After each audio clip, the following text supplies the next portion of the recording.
से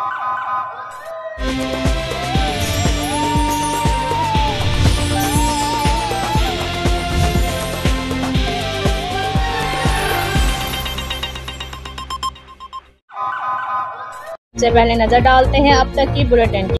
district electronic media club Khushab के जरिए तमाम तीसरी सालाना शानदार अवार्ड तकरीब का इनेकाद किया गया।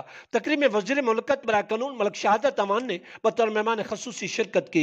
इस मौके पर डिस्ट्रिक्ट इलेक्ट्रॉनिक मीडिया क्लब की तरफ से जिला में बेहतरीन खिदमात सर अंजाम देने वाली और वतन अजीज पाकिस्तान के मुख्तलिफ शोबों में नाम रोशन करने वाली नामवर शख्सियात को अवार्ड से सरफराज किया गया और इसके साथ साथ रेडियो और टीवी पर काम करने वाले फनकारों को भी बेहतरीन परफॉर्मेंस पर अवार्ड से नवाजा गया। तकरीब से खिताब करते हुए मेहमान खसूसी वजीर मुल्कत बराए कानून मलिक शहादत अमान ने मुशर्रती असरा फलाह के लिए मीडिया के किरदार और इसकी अहमियत पर रोशनी डाली। इस पुरवकार तकरीब में साफी, वकला, फनकार और नुमाइंदा समाजी शख्सियात ने भरपूर शिरकत की।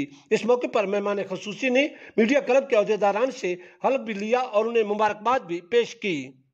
2 बैग्स के साथ अब मिले बिग फ्रेंड्स केक अप भी। Noodles and big friends cake up बोरियत भगाए, गुडनेस बढ़ाए।